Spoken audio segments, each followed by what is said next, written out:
Are we having a specific weather quiz and then something separate on METARs and TAFs, or are we combining all of them together? I know that Garrett had talked about us having our weather quiz either tomorrow or Thursday, and clearly we didn't do a review today, so not tomorrow. Yeah. Well, there's basically two weather quizzes. So the first Okay, one is going to that's be what the I was. stuff that you've covered like last week mostly. Um, and the second one will be more of this kind of stuff.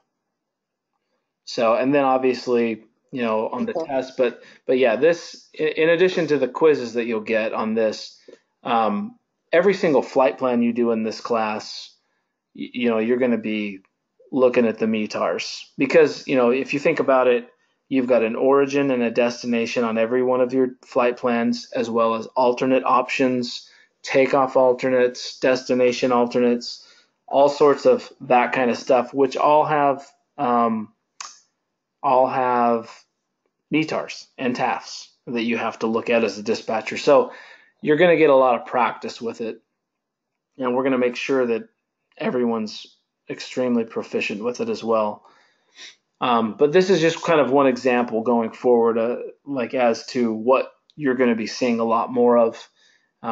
The second half of the class, and especially the in-class portion, really helps tie everything together over the last several weeks. Um, let's see. But yeah, there will be continued practice on all of this kind of stuff. NOTAMs also is something that we still have to dive into. Pilot reports. Oh God, NOTAMs. Yeah, NOTAMs and pilot reports. They all kind of are in the same category, like METARs, TAFs, NOTAMs, PIREPs. Those are all really in that category of things that you got to be proficient with. You got to have a very deep knowledge about. Got to know acronyms. You got to be able to decode and get up there and read them, because when you go to interview, they are going to have you read METARs, and they're not going to give you just an easy METAR. I mean, it's not that it's going to be the world's hardest METAR, but it is going to be an in-betweener that's going to have some weird language in it, some weird acronyms potentially, and yeah, they want to see what you know, because I can guarantee you a lot. I mean, I was on a conference call yesterday with Bill, who's the director of dispatch, and then Aaron, who is the manager of dispatch training at SkyWest. I was on a conference call with them yesterday for about an hour talking about students from this course that have interviewed this year and ones that have been hired and their progress and how they're doing in the new hire class. The bulk um, of the people that they hire will normally come out of our school. So I try to talk with them a lot about what they're seeing and how people are doing, and they tell me straight up, like in interviews, and how people are doing and what they're asking and what they're looking for. I mean, they give a very detailed um, instructions to me as to like what they want to see, and I think it really gives us an advantage though too, in our case, because it's kind of it's an opportunity obviously for them to not dictate necessarily, but tell us this is what we want to see. This is the type of candidate that we want to see in the interview that we like to hire. They don't tell that to anybody else, any of the other dispatch schools. And so when you get in there, we want to be able to help you guys really be the best prepared as possible to get on with SkyWest and really anywhere else. I mean, if it's not necessarily SkyWest that you want to end up at, even if you want to go there and then move on somewhere else. I mean, SkyWest is really it's really the key to being able to move on, and being, even if your aspiration is to go there and work there your whole life, obviously you want to be prepared for that. But regardless. So SkyWest is definitely the best regional airline in the country. And if your aspiration is to go work there and then move on and go work at a major airline, then having that experience at SkyWest is going to put you well above other people, other candidates that you're going to have applying for those same jobs. So yeah, so to know that you're prepared for like a SkyWest interview and a SkyWest job, I think is really important in here. And being able to have you guys, you know, right at the as the cream of the crop going into the interviews, and having the proficiency in all of the key elements that they're trying to look for in these interviews. That's really what one of our real big main goals here in this class is. And that's why we try to have that communication with them, and that's why I like to talk to those guys a lot and get their feedback, what they're seeing. And it's not even just the interview. It's even after people get hired. We still talk a lot about the students that were hired several months ago and how they did in new hire class, and now how they're doing as employees out on the floor. And because a lot of it does relate back to kind of what you're learning here, and it helps us make modifications even for future classes and what we want to spend our time looking at and studying. Um, so that Adam, really, yeah, do go you, ahead. sorry, do you ever have people who have gone through your program come back and maybe teach a class or talk about what they learned in ground school with SkyWest or anything like that as kind of a buffer? Yeah, we do that occasionally, and so we try to do a lot of that stuff during the in-class portion. When we have, we do try to get um, in. I don't even like to call them guest speakers necessarily, but just people that come and do visits and chat. Like a lot of times, the FAA likes to come in and chat during that 2 week in-class portion. Just talk to you guys about what's going on in the FAA dispatch world, but typically that's the dispatch inspector over SkyWest that likes to come do that. So I'm sure he'll probably drop in and chat. But we like to bring in during that in-class portion. I love to bring in prior students that now are they're obviously typically ones that are working at SkyWest because it's they're local and they're already there anyway. But we like to bring them in, even if it's not just to like talk to you guys, but we like to bring them in to help mentor and tutor in the class during the flight planning portion, to actually be able to give you guys more help and have somebody there kind of looking over, and just somebody that you guys can kind of lean on a little bit more, that'll actually come and sit in on the classes while we're doing that stuff. So there's more, than just me and Garrett, and Derrik obviously is going to be there. He's going to be a great asset to have in there as well. But yeah, they love Very coming back and helping with that stuff. But Garrett's obviously a good example of a student that just went through and got hired. Garrett's a little bit more unique because he's basically been my student since like 2011, going through like all the classes, which is why he's a good one to teach. But um, he sees it in there because he's sitting in there with a lot of the people that just went through class as well. But we do bring them in, and as well as other people. I like to even bring some of the dispatch management people in and to chat as well. So just depending on schedules and stuff, we do like to get people in and over there to meet you guys, and to have an introduction and kind of have the familiarity. So when you go into an interview, like, oh hey, yeah, I met you, and a little bit more easy Adam, attention. So do you mind if I ask a question having to do with the processes that go on after yeah, uh, being hired? sure.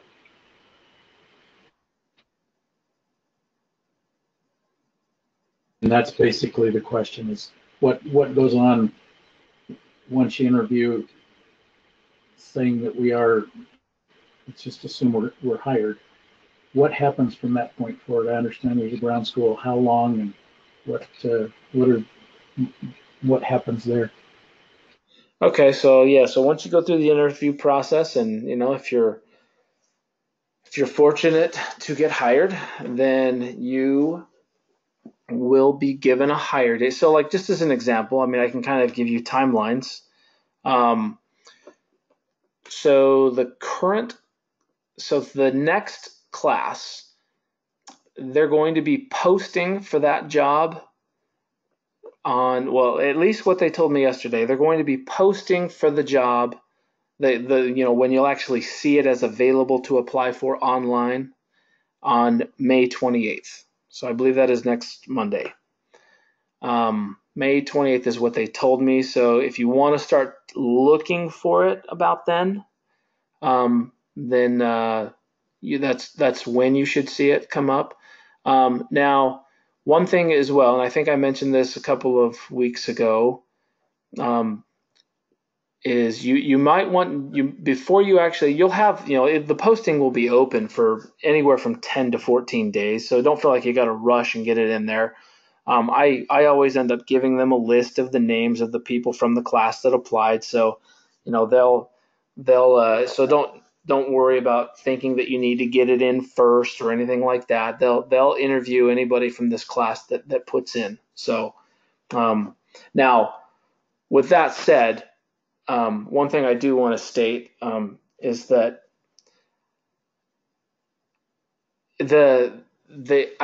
we always tell people that they will interview everyone from this class. There have been exceptions to that in the past, and the only reason I even mention this is just simply because I think there was a student or two in the past, and this is not recent. This is last year, but there was a student or two that kind of took that for granted a little bit in as far as their preparation in their application phase. They and I don't mean to get sidetracked here, but I just wanted to state this while it's fresh on my mind so that you guys know. When he was told, oh, that it's kind of like a guaranteed interview if you're from the class, well, yes, it is. However, that particular student thought that meant that he could just do a crappy job on his application, his resume, and his cover letter. And it ended up being that he just kind of, I don't know if he just didn't do it or whatever, or just kind of, it looked like crap or whatever the deal was. But the feedback that I got is that his application, resume, and cover letter were horrible. Like they were bad grammar, like misspelled words and things like that. And because of all that, they actually chose not to even interview him. So that would be the only stipulation that I would throw into this, is that and not that anybody in this class would necessarily do that, but I do want to state that everything still needs to be professionally reviewed with your applications and things like that, because they will, if they see stuff like that, they will just skip right over it, regardless of where they're from, and, whether it be this class or any class. So just wanted to throw that out there. Just make sure it's all professionally done and written, and have somebody review it, obviously. If you would like us to, we'd be more than happy to as well. So, but that aside, you'll get an interview if you're in the class, and so you'll have 10 to 14 days to get that all in. I did tell you guys a little bit last time, or not last time, but a few weeks ago, about the process of the application, of where it's going to ask you if you currently have a dispatch license.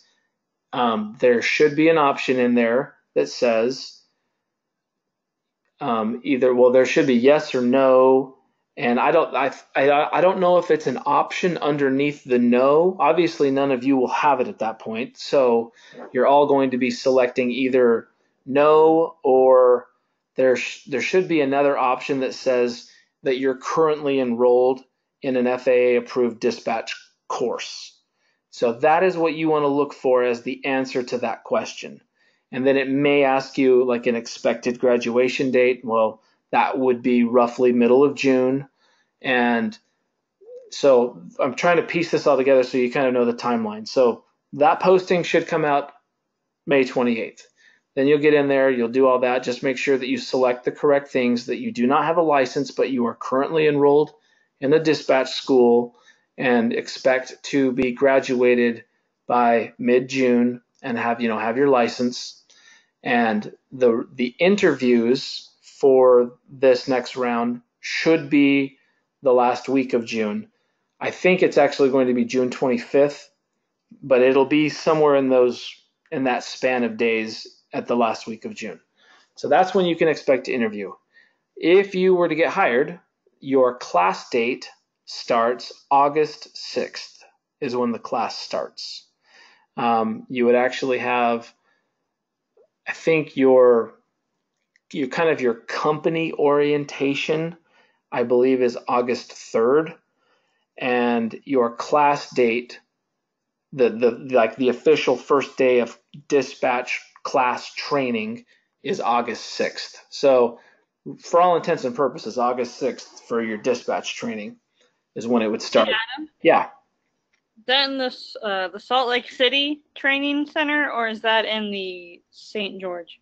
They do it in both places. So it just depends on if they can coordinate it with a pilot class orientation that's going through as well. But it's been done at both locations. Some of them are in Salt Lake and sometimes it's in St. George. It just depends. Liz, just to clarify, the employment center might be in either location, but the training itself for dispatch ground would be at headquarters in St. George. Okay. Oh, yeah. So I didn't know if you were talking about just the orientation part. So I know the orientation sometimes has been done in St. George as well, though, correct? Occasionally, we do have headquarters ECs, yes. Okay, like I know that mine was originally back in the day, and I know a couple last year of the dispatchers. They actually, well, even the last one that started just a few weeks ago, they had them. Yeah, we usually have one about every quarter at headquarters. Yeah, okay. So yeah, the dispatch training obviously is in St. George, and the ground school class is usually the first 2.5 to 3 weeks. That's all spent in a classroom, essentially covering all of SkyWest specific dispatch procedures and going over their aircraft systems, going over weather, federal aviation regulations, a lot of the same stuff we've covered in here, but just a lot more in depth from a more specific SkyWest perspective, and obviously implemented with their specific procedures and things like that. All of which you've had an introduction to in this class and will continue to get an introduction to, and as you go on. But even way more in depth on their side, once you get into actual new hire dispatch training at SkyWest. So they have a follow-up question. Uh-huh. Has anyone ever been hired and gone half of that initial training and not made it through? Yes, it has happened. I can tell you that as far as students from my school, it has never happened. But it has happened over the years, though. It's not very common. Like if they do a class of 20, I think over the years, over the entire time I worked there, there was probably, you're talking probably a couple of hundred dispatchers that I saw come and go. But out of all of that, I could probably count on one hand the amount of times that happened. So not very often, and it really just comes down to preparation and expectation. So, but we try. That's kind of why I was saying that earlier. We really try to set the expectation for what you can and will expect to see. If you get hired on, how it's going to be. It is very rigorous. I will tell you that. Like if you get hired on that ground school training, it's rigorous. I mean, you have homework on a daily basis that you got to go home and memorize things, and you have quizzes and tests every single week. You'll have systems quiz and tests, weather, FARs, a lot of the similar things you've seen in here. So coming right on the heels of like going through this class, it definitely is. It's it can be a heavy workload. However, going through this and then immediately seeing it again also helps a lot. So a lot of it really ends up being mostly review with a lot of extra things added on, just kind of more in depth into the same topics. But yeah, there's a lot of information, and it is they do ask a lot of you in that new hire training. They dispatchers in general have to be extremely knowledgeable, and so they make that very very apparent in their training as well. Um, After you get done going through ground school training, which, like I said, is 2.5 to 3 weeks, you'll then you'll go to our backup dispatch facility, which is on the other side of St. George it's over on Sunset Boulevard on the west side of town. And you'll spend probably a week in there learning about the computer software programs that we use in dispatch and going through all of those things, and then doing a lot of training there, as well as you'll initially actually start dispatching live flights from that facility. And they use that facility a lot because with the amount of the size of the dispatch classes that they hire and train with, they can't fit them all in our regular OCC at the headquarters building, and so it just becomes too crowded. So they actually start you over there doing live dispatching, and they kind of introduce you to different areas of the country. So like when you start out, you only dispatch like West Coast flights like California, Arizona, and then they kind of slowly introduce you to other parts of the country and have you dispatch those, and then eventually, this is all part of your on the job desk training. And that part of it, obviously, it comes after the 3 to 4 weeks of ground school and stuff like that. But the desk training itself will take anywhere from usually at a minimum 6 weeks all the way up to you can be all the way up to 12 to 15 weeks, just depending on how long you need and how long you need to how much you need to learn and how long it takes to become proficient. But you slowly get introduced to different parts of the country until you get to the point where you're dispatching, the entire, 48 contiguous states, Mexico, Canada, and any other place that they dispatch to, Alaska, some of the Caribbean islands. So, so I don't know if that helps kind of give you an expectation of timelines of how it works once you get hired. But it's from the point you get hired and the day you start training, it's usually 3 to 4 months before you're actually working by yourself as a dispatcher, dispatching your own flights without anybody looking over your shoulder. Those training days are normally Monday through Friday, is that correct? They actually depends on whatever trainer you get assigned to. You actually will work their shift. Whatever shift they work, they bid on their shifts. So whatever they ended up with as their bid is what you will just shadow them on whatever their current schedule is. So that can mean anything: weekends, nights, mornings. So it just depends on what trainer you get assigned. Thank you for that information. Appreciate it. Yeah, no problem. Anytime you have questions like that, feel free to ask. I didn't mean to run you guys past the 9:30 time, but anyway, yeah. If you guys have any more questions like that, feel free to shoot me an email, get them over to me, as well as ask Garrett. Obviously, he's got a lot of knowledge on that stuff too. He's in the middle of going through all of that as we speak, so he's going through that comp check phase and getting ready to dispatch on his own. So. But also Derrik is also great on that. He's a great resource. Any of us really can give you a pretty good idea of any of those things and whatever else you want us to go over and ask. But don't ever hesitate on any of those types of questions. We know that that's a big part of what you guys wonder about and think about, and it's important to even know about as well. So yeah, well, with that, unless anybody else has any other questions, I'll let you guys go for tonight, and we will talk to you guys soon. Cool. Thanks, Adam, and thanks for spending the extra time going over METARS tonight. I really appreciate it. Yeah, no problem. We'll get you guys all proficient and trained up. So you'll all be ready to go. I called SkyWest a couple years ago to ask about dispatch, and they told me that Jepson was the program that they pulled the most new hires from. And Yeah. I am so happy that it's now your program. Yeah. So are we. Yeah, so are we. I mean, and that's to say, I am so happy about that. we don't know. So am I. We don't. I mean, that's to say, like we don't have enough students to even produce the amount that they need.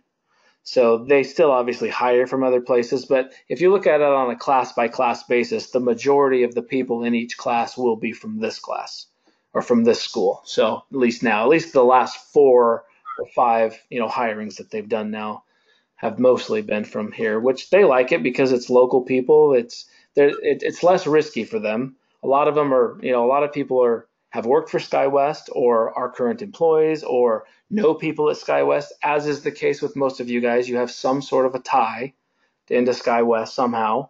And, besides that, most people are local in a sense, or at least within a few hours. And you're familiar with the area. It's not moving. It's less risky for them, and they like it from that standpoint. And then obviously coming in with the knowledge of SkyWest and a little bit more background on how they dispatch, and it's a little bit of a head start in a way for them, and they like that. And it works for both of us because this school wouldn't exist if SkyWest didn't exist in St. George. So it works good for everybody. Adam, is the last day of this class June 15th? Yes, that's the last in-class day. But perhaps some of us will have our FAA exams that day or the days to follow. Yes, all of you will have your dispatch exams that day or after, the week after. So those of you that are coming in from out of town, we obviously prioritize that so that you're not having to expend more to stay in town waiting for your exam. So we will put you top of the list for that. But will that be determined upon our completion of the ADX?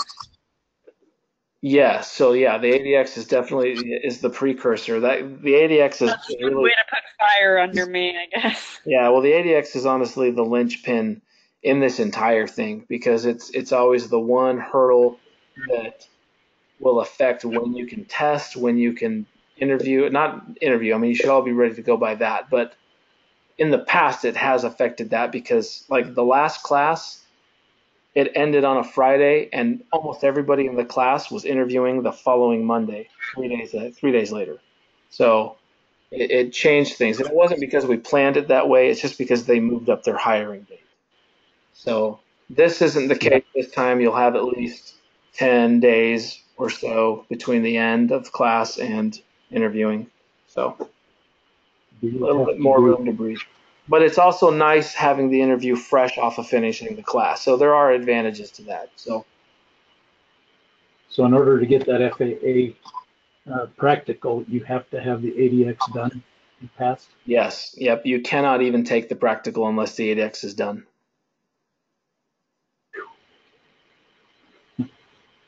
All right, thank you. Yep.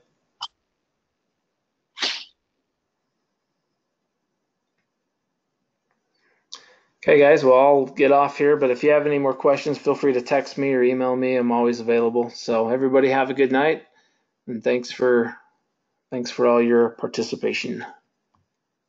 Have a good night. Thanks, Adam. Thanks, guys. Adam.